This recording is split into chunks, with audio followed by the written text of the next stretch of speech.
Vishwakarma ગવર્મેન્ટના engineering વિદ્યાર્થીઓએ તણાવને મત આપવા ભજન ક્લબિંગનો એક અનોખો પ્રયોગ શરૂ કર્યો છે। નમસ્કાર, તમે જોઈ રહ્યા છો ગુજરાત પ્લસ ન્યૂઝ અને હું છું મમલ। તો ચાલો જાણીએ આ પ્રયોગ વિશે। અમદાવાદની વિશ્વકર્મા ગવર્મેન્ટ એન્જિનિયરિંગ કોલેજના વિદ્યાર્થીઓએ ફંડિંગ અને પ્લેસમેન્ટના અતિશય તણાવને માત આપવા ભજન ક્લબિંગનો અનોખો પ્રયોગ શરૂ કર્યો છે। વડાપ્રધાન નરેન્દ્ર મોદીના મન કી બાત કાર્યક્રમથી પ્રેરણા મેળવીને શરૂ થયેલી આ પહેલ યુવાનોને ડિજિટલ દુનિયાથી દૂર કરી પરસ્પર જોડવાનું સચોટ માધ્યમ બનશે।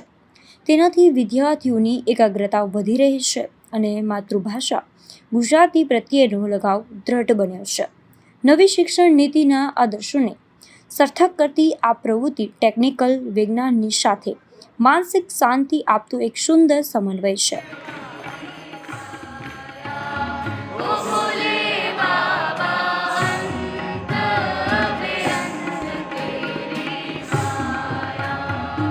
આપણા વડાપ્રધાન શ્રી નરેન્દ્રભાઈ મોદીજીએ મન કી બાતમાં એવું ટર્મ આપ્યું ભજન ક્લબિંગનું, જેનાથી અમે લોકોએ પ્રેરણા લીધી અને અમે એક કહેવાય ને કે એક પ્રયત્ન કરવાનું વિચાર્યું ને જે સક્સેસફુલ રહ્યો।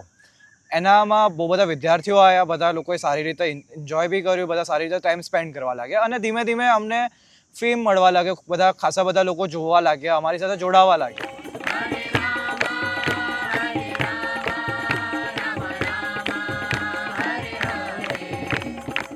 અને એના ડાયરેક્ટ જે રિઝલ્ટ્સ આવ્યા એ પ્રકારે હતા કે વિદ્યાર્થીઓનો માનસિક તણાવ ઘટ્યો, સ્ટ્રેસ અને એન્ઝાયટીમાં ફરક પડ્યો અને બીજા એક બહુ સૂક્ષ્મ ચેન્જીસ હતા કે ગુજરાતીમાં ભજન ગાવાથી શબ્દ ભંડોળ સાથે એમનું એક કનેક્ટ થયું, લય અને તાલબદ્ધ રીતે રિપીટેડ જેને કહેવાય ને પુનરાવર્તન અથવા તો પરાવર્તન કરવાથી એનાથી તમારું ફોકસ અને મેમરી ઉપર પણ અસર થાય, તો ફોકસ પણ ડેવલપ થાય।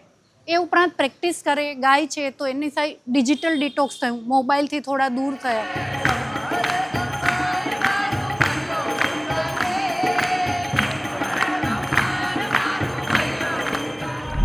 અને જેમ ઇન્ડસ્ટ્રીઝ 5.0માં એક નવી જે શરૂઆત થયેલી છે એમાં આ પ્રકારની જે ફોકસ્ડ ઓન હ્યુમન ટચ છે, એની માટે આ હ્યુમન ટચ, સ્ટ્રેસ બસ્ટર અને ભારતીય જ્ઞાન પરંપરાનો સમાવેશ કરતી આ એક પ્રયાસ છે, જેમનો વિદ્યાર્થીઓનો ખૂબ જ પ્રતિસાદ મળેલ છે।